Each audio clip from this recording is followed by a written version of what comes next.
So there's a video series of sorts that has existed on this channel for quite a while. And I don't visit it very often, but there was a suggestion made in the comment section, and actually it was something I was going to do. This is the current Hockey Guy Hall of Fame. Sergei Zubov, Tiger Williams, Pat Verbeek, Esa Tikkanen, Yuri Leitinen, and Chris Osgood. Tim Kerr, welcome to the group. The Hall of Fame idea here is simple. If they're not going to get in the Hall of Fame because they just don't get in, or because they're guys that I thought had fantastic careers and I really respected them during their careers. Good examples are like Greg Adams, Marty Jelena. These guys are eventually going to get in. Tim Kerr's an interesting guy to talk about because 1980 when he got signed undrafted, nobody really knew what you were going to get. His first year he played 68 games, has 45 points, 22 of them are goals. Good, solid rookie year. Not rookie of the year or anything like that. This is when goals were at their highest. So a 20-goal season as a rookie, that's cute. Second season, 81-82. Again, remember this is during the high-flying 80s. 21 goals, 30 assists, 51 points in 61 games. He was always missing time. Tim Kerr, right from the beginning, was never a guy who was healthy every single game of the year. And I really think that's the only reason he's not in the Hall of Fame, and I'll get into that. 82-83, only played 24 games, 11 goals, 8 assists, 19 points because of a knee injury and a broken leg. So right here, that's 56 games he missed. We'll guess he would have had about 45 points. That would have put him over 700 for his career. So Tim Kerr is one of those guys that his overall stats, people are going to say, he was a really good player. But, yeah. 83-84, the power play scoring legend was born. A Philadelphia legend born as well. 79 games, 54 goals, 39 assists, 93 points. 84-85, 74 games, 54 goals, 44 assists, 98 points. He never hit 100 points. He never hit 100 points in a season. And his assists totals were never that high. So he always had more goals than assists for the most part. And maybe that's part of the reason why he's not in the Hall. 85-86, 76 games played, 58 goals, 26 assists, 84 points. 86-87, 75 games, 58 goals, 37 assists, 95 points. Then it happens. So everything's great. Everything's fantastic. All is well. Then the shoulder. 87-88, he plays 8 games, has 3 goals, 2 assists, 5 points.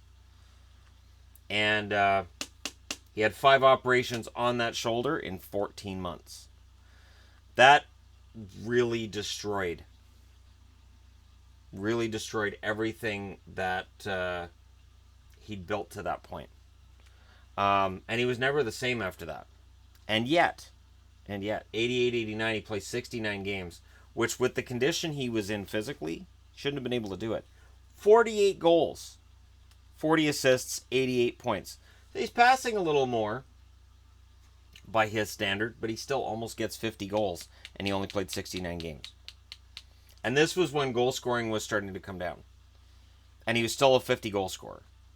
He had 50 goals 4 times in his career, all in a row.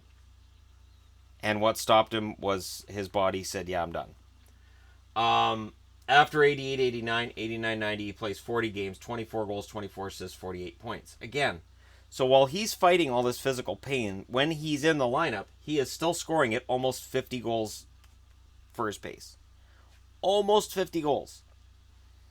If he'd played 80 games, 48 goals. That's pretty darn good. By today's standards, that's a trophy winner. I'm not saying he would have scored these goals in today's day and age, but maybe with the way that physical training is and maybe with the way the game's played, maybe he would have played longer. We'll never know. 90-91, he plays 27 games, 10 goals, 14 assists, 24 points. He's officially a shell of his former self. And he's left exposed to the first expansion draft of the 90s, and the San Jose Sharks picked him. The San Jose Sharks took him in the expansion draft, and then traded him to the New York Rangers. The Rangers, of course, at this point, trying to erase the ghost of 1940. They probably look at his career and they think, you know what, maybe we can help get him back to health, and maybe we can get back that 40, 50 goal scoring prowess that he's shown in his career. Wasn't meant to be. 32 games played, 7 goals, 11 assists, 18 points. And it's kind of criminal that Tim Kerr's entire career isn't played in Philly. It's a shame. This is one time where I think expansion was a problem. Only because he should have played his entire career as a Philadelphia Flyer. 92-93, he ends up with the Whalers. Plays 22 games, has 6 assists. Where that leaves him, 655 games, 370 goals, 304 assists, 674 points. Those 370 goals, 674 points, and 655 games, those are underwhelming by a Hall of Fame standard. But honestly, I was surprised he didn't get into the Hall. He's second All-Star in 1987. Gets the Masterton Trophy in 1989 because he played with one shoulder. He played through a tremendous amount of pain. He was an NHL All-Star in 85, 86, and 87, when he was healthy. And he's really a pretty darn solid player. 85, 86, he set an NHL record with 34 power play goals. 34 power play goals. Nobody's going to get that record. I can't see anybody ever scoring more than 34 power play goals in a season again. He was a power play machine. Fastest 4 goals in one game. 8 minutes and 16 seconds. Tim Kerr was a pure goal scorer. Led the NHL in power play goals 84-85, 85-86, and 86-87. So 3 years in a row, he's the number one guy on the power play. Before, Dave Andreychuk would be recognized as one of the greatest power play goal scorers of all time. Tim Kerr kind of wrote the book on it. He was top 10 in the NHL in goals in 83-84, 84-85, 85-86, 86-87, and 88-89. That's only broken because of this season here with 3 goals in 8 games. If he'd played a full season, and if he'd been healthy, I can pretty much guarantee you he would have hit 50 goals. And we'd be looking at, probably if he'd been healthy, 6 straight seasons of 50 goals or more, and then he's in the Hall already. The only reason Tim Kerr's not in the Hall of Fame is the injuries. Now, I was fine with that years ago, but the NHL, not that long ago, has allowed Cam Neely and Pavel Bure into the Hall of Fame, and Eric Lindros, whose careers were all cut short due to injury, and their stats may not be quite Hall of Fame worthy otherwise. Put in Tim Kerr. He was top 3 in goals for the entire league, 83, 84, 85, 86, 86, 87. So when people say, well, that era, yeah, remember, 83, 84, 85, 86, 86, 87, there was this kid named Wayne Gretzky that was dominating the league. And for 2 of those years, he would have been also playing in the same era as a Mario Lemieux. So, yeah, he never led the league in anything, but nobody did, just Wayne. Wayne owned everything. Wayne, you'd get a set of hockey cards from the 80s and you'd be like, wow, there's a lot of Wayne Gretzky cards in here, because he led the league in everything.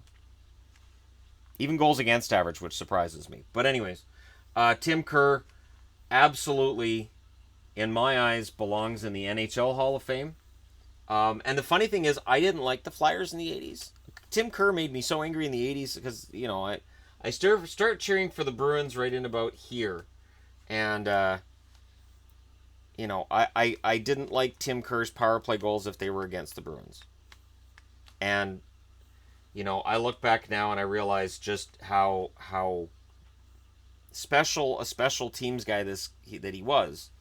And he doesn't get talked about enough because of the injuries.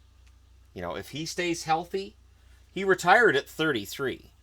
Well, 33 is nothing by today's standards. So if he'd been able to stay healthy, yeah, he'd be a 500 goal scorer. He would have been in the Hall of Fame years ago, and we'd talk about this Hall of Fame career of Tim Kerr's. But there you go. So new inductee to the Hockey Guy Hall of Fame, Tim Kerr. Welcome to the group. I don't have anything to offer Tim Kerr other than my tremendous thanks for a great career. And yeah, so there you go. Thank you guys very much for watching. Like and subscribe if you're browsing your way through. I'll talk to you again soon.